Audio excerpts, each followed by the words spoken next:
Bonjour à tous, je fais ici une petite vidéo de cours sur la thermodynamique des systèmes en écoulement concernant la conservation du débit massique.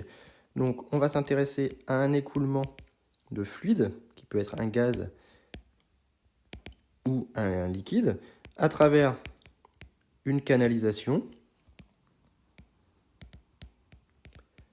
contenant éventuellement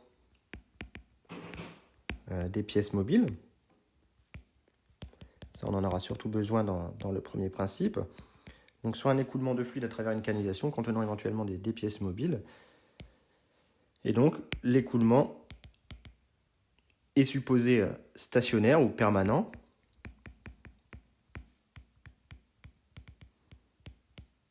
Ça, c'est très important. Et donc, cela veut dire que ces caractéristiques ne dépendent pas, ces grandeurs caractéristiques ne dépendront pas du temps, mais seulement de l'espace.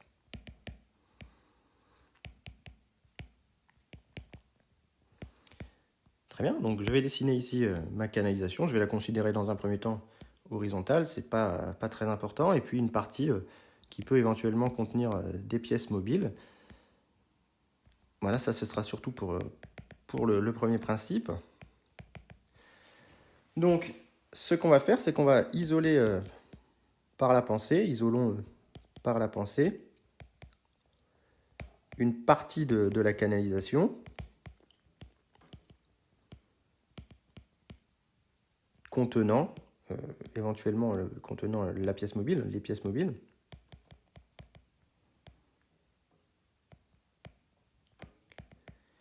Et donc, on définit ce qu'on appelle une surface de contrôle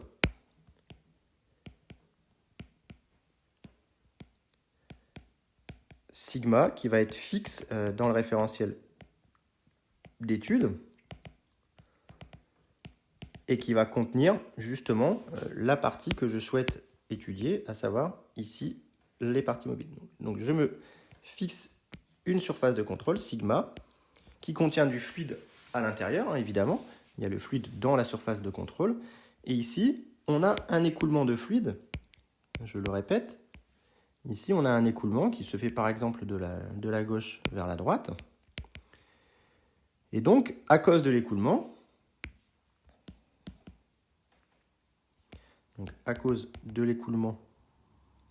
eh bien, de la matière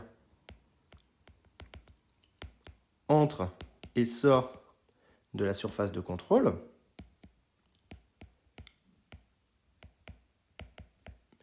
Forcément, donc, la conclusion, c'est que sigma n'est pas un système fermé. Et ça, c'est un problème, c'est un système ouvert. C'est un problème dans la mesure où les principes de la thermodynamique ne s'appliquent que sur des systèmes fermés. Donc, pour remédier au problème, on va construisons un système fermé sigma étoile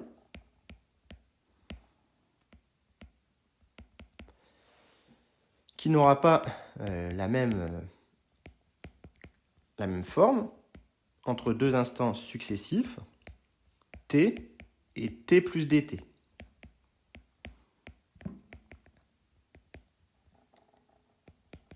Donc concrètement, on va se définir un système fermé sigma étoile qui va correspondre, comme on va le voir, à deux choses différentes. Et donc à l'instant t,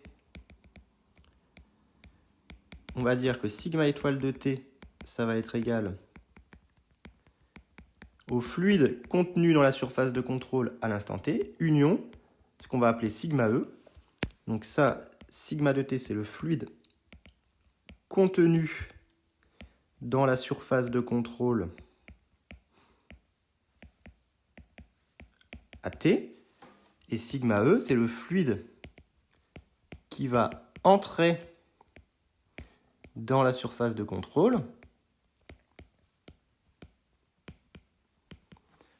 entre t et t plus dt. Donc finalement, à l'instant t, mon système, je le redessine, il va être composé de la partie de la surface de contrôle. Alors, je vais le dessiner en gros ici pour ne pas le confondre avec avec la surface de contrôle. Donc voilà mon système. Il va être composé de deux choses. Le fluide contenu dans la surface de contrôle. Je vais enlever la flèche de mon écoulement. Je vais la mettre un petit peu en dessous pour que ce soit mieux visible. Donc il va être contenu d'une petite partie en entrée ici, que je vais appeler, je vais prendre un trait plus fin, sigma E, et du fluide contenu dans la surface de contrôle à l'instant T, que je dessine ici en bleu, qui est tout simplement sigma. Ça, c'est à l'instant T.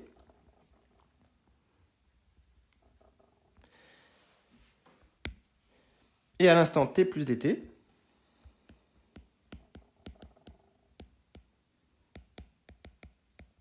eh bien, je vais le faire d'une autre couleur, je vais le faire en orange. Sigma étoile de T plus dt, c'est égal à sigma de T plus dt, union sigma S. Et même chose, hein, sigma de T plus dt, c'est le fluide contenu dans la surface de contrôle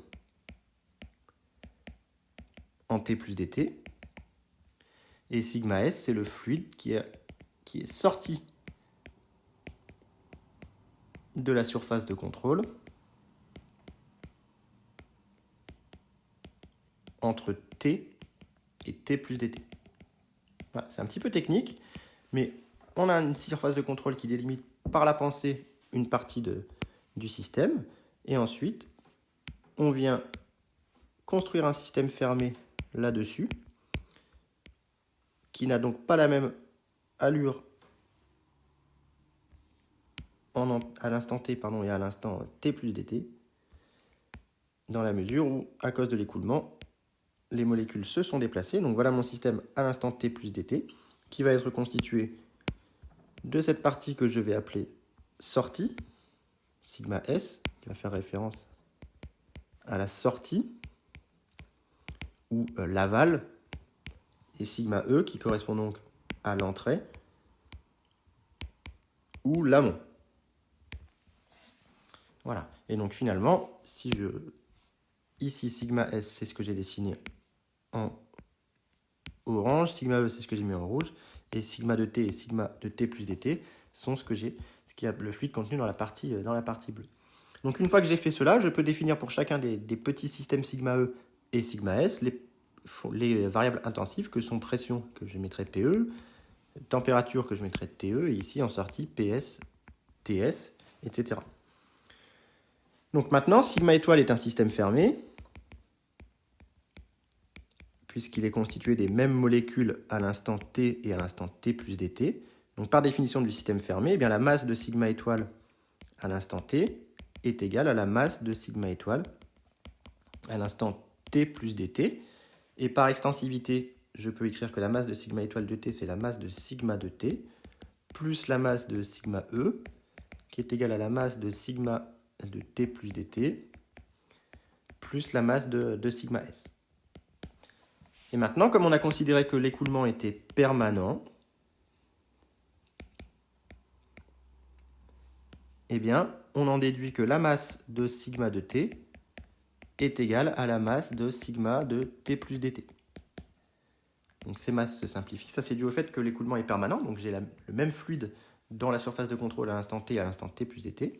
Et donc on en déduit un résultat très intéressant qui est que la masse de sigma E est égale à la masse de sigma S. Et très souvent, on la nomme petit delta M, à savoir la masse traversante.